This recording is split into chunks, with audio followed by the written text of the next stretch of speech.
की जय। श्री हनुमान जी महाराज की जय। श्री गौरांग महाप्रभु की जय। जय जय सीताराम। श्री अद्वैताचार्य जी महाराज ने जब देखा कि गौरांग महाप्रभु हमारा बड़ा आदर करते हैं, उस समय नवदीप में रहा करते थे अद्वैताचार्य।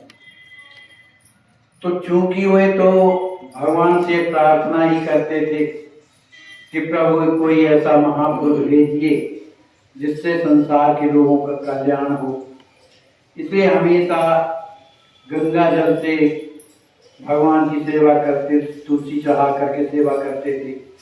लेकिन मांगते बस यही थे कि इस गौण देश का उद्धार कैसे हो, इसलिए किसी महापुरुष को भेजिए। अब जब गौरांग महाप्रभु का जब अवतार हुआ तो एक दिन जब विश्वरूप को लेने के लिए निमाई छोटे से थे, माँ ने कहा कि जाकर के अपने बड़े दादा को बुला करके ले आओ पाठशाला से, बहुत समय हो गया है, भोजन नहीं किया है, इसलिए जाओ। तो छोटे से थे, दौड़ते हुए गए और विश्वरूप के पास जैसे पहुंचते हैं, कहते हैं दादा चलो माँ ने बुलाया है, भोजन बन गया है, और ऐसा कह के बगल में बैठ गए उनके। अब अद्वैताचार्य जी की जो दृष्टि थी उन निमाई पर पड़ रही थी, उनका मन आकर्षित हो रहा। निमाई भी धीरे से देख लेते थे अद्वैताचार्य जी को। जब कुछ देर हो गई तो कहा दादा चलो ना जल्दी।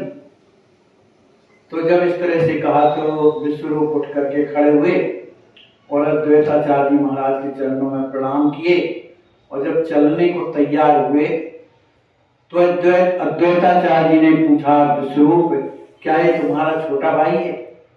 कि हाँ महाराज ये हमारा छोटा भाई, बड़ा चंचल, रात दिन लोगों को परेशान करता है, और अभी यहाँ से जाएगा तो सीधे गंगा जी को पहुंचता है, दिन भर स्नान करता है और बालकों को लेकर के ऊधम मचाता रहता है। वो तो इधर शांत बैठा हुआ है। अब जब जाने लगे तो विश्वरूप का पल्लू पकड़े पीछे पीछे चले जा रहे थे, लेकिन मुड़ मुड़ करके अद्वैताचार्य जी की ओर देखते थे। अद्वैताचार्य जी ने समझ लिया मेरे प्रभु यही, तभी तो ये इनका लगाव मेरे प्रति, माने मेरा मन आकर्षित होता है।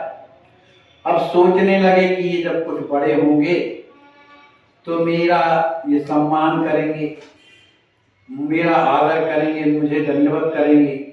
बताओ मैं प्रभु से कैसे दंडवत कराऊं, उनका कैसे आदर स्वीकार करूं, मुझे करना चाहिए।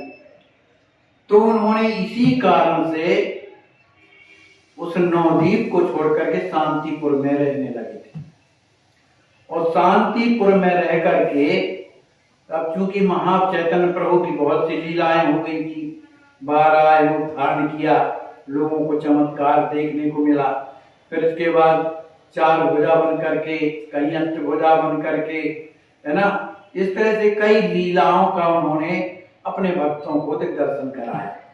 और ये सब के सब जो चरित्र थे अद्वैताचार्य जी महाराज सुनते थे, क्योंकि खबर तो लगती ही थी, तो मन ही मन बड़े प्रसन्न होते थे। उनके मन ने कहा कि भाई जब प्रभु का अवतार हो गया है, सभी कोई उनकी सेवा में है, सभी कोई प्रेम से कीर्तन करते हैं, तो जिनकी आपने सेवा किया है अब जब वो प्रकट हो गए तो फिर चलते क्यों नहीं?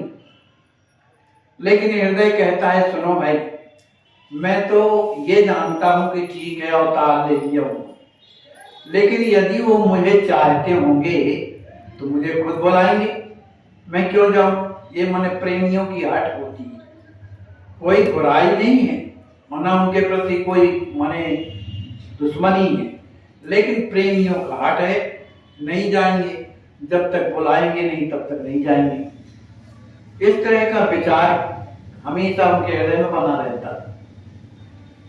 इधर श्रीवास जी के यहाँ नित्य प्रति कीर्तन होता था, बहुत दूर दूर से लोग आते थे, हरि बोल का कीर्तन होता था, महाचैतन्य प्रभु कुछ उपदेश करते, फिर कीर्तन होता था।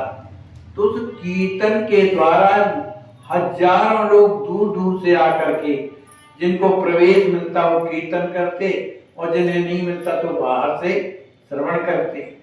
लेकिन उस कीर्तन में आनंद लोगों को आता था। अब चूंकि नित्यानंद भी आ गए थे, तो जब दोनों महापुरुष मिलकर के जब कीर्तन करते थे तो बड़ा सुख मिलता था। उसी भावावेश में गौरांग महाप्रभु कहने लगे, बताओ जिसने मुझे बुलाया इस धरातल में, मेरी सेवा किया, पूजा किया, प्रार्थना किया, उसी नाड़ा बोला करते थे अद्वैताचार्य को। नाड़ा अभी तक छिपा बैठा हुआ है शांतपुर में, अभी तक आया नहीं, है ना। तो अब कई बार जब ऐसा कहा तो श्रीवास जी ने पूछा कि आप किसकी लिए कहती, कौन है वो नाड़ा जिसके लिए आप ऐसा कहती।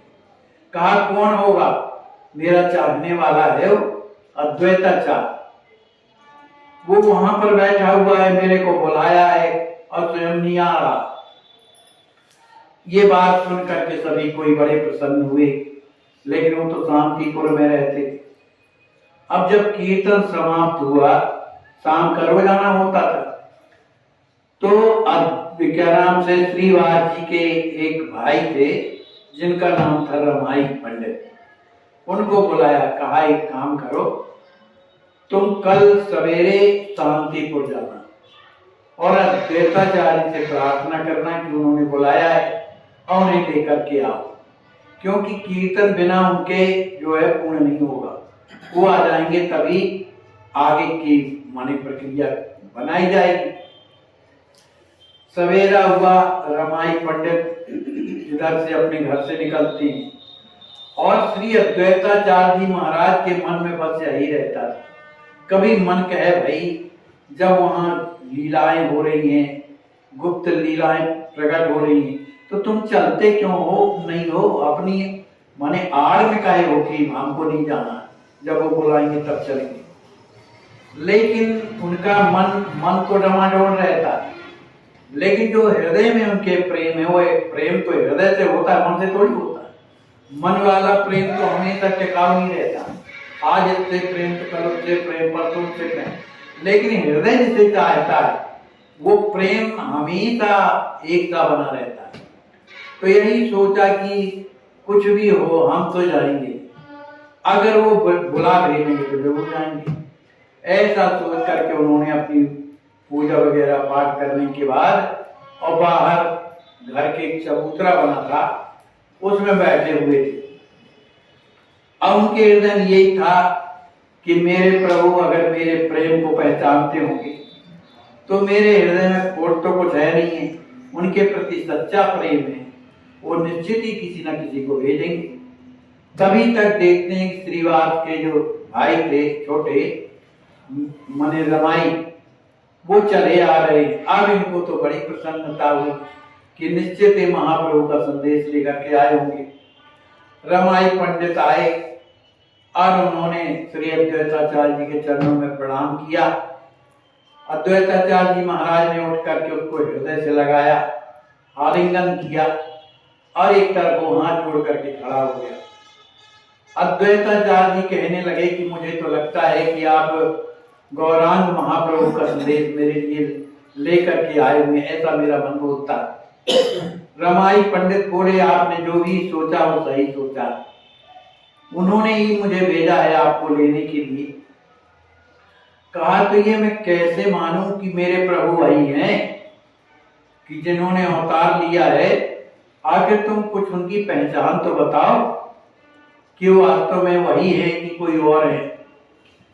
तो रमाई पंडित हाथ जोड़ करके बोला कि महाराज हम कोई पढ़े लिखे तो है नहीं और न कोई ज्योतिषाचार है कि वो क्या है कैसे हैं, पर इतना जरूर है कि जब वो कीर्तन करने लगे तो उन्हें जब भावा पे पेश आया तो वो आपका नाम नाड़ा कह करके और कहते थे कि मुझे इधर बुलाया और स्वयं जाकर के शांतिपुर में छिपा हुआ है, इधर आ नहीं रहा, मेरी परीक्षा ले रहा है, इस तरह से उन्होंने कहा है।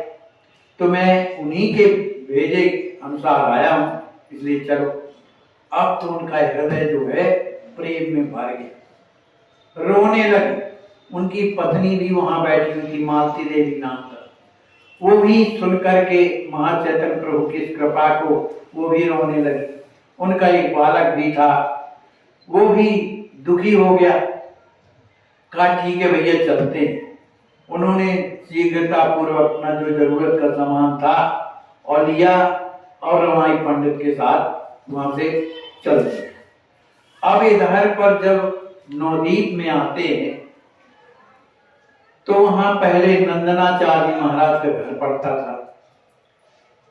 तो अद्वैताचार्य जी ने कहा रमाई से, रमाई तुम जाओ अपने घर, और अगर महाप्रभु मेरे बारे में कुछ पूछे तो कह देना कि वो नहीं आया। अब कोई कहे कि भैया इतने बड़े महापुरुष होकर झूठ क्यों बोलते, ये झूठ नहीं है, ये तो प्रेम की परीक्षा है कि प्रभु यदि वास्तव में है तो वो जान जाएंगे कि ये आ गया है और किसके यहाँ रुका हुआ है। इस तरह की भावना से उन्होंने इस तरह से कह दिया। अब इसके बाद रमाई पंडित तो अपने घर आ गए। अब शाम जब हुई तो सभी कोई जुड़ते थे कीर्तन करने के लिए। जब कीर्तन करने के लिए सभी जुड़ते थे तो महाचैतन्य प्रभु ने सब लोगों से कहा कि देखो भैया, अद्वैताचार्य जी आ तो गए लेकिन नंदनाचार्य जी के घर में रुके, अभी भी वो मेरी परीक्षा ले रहा है। एक ऐसा लक्ष्य निर्धारित करें जो आपको सुबह बिस्तर से उठने पर मजबूर कर दे। आज तुलसी विवाह की हार्दिक शुभकामनाएं आपको, एकादशी की हार्दिक शुभकामनाएं आप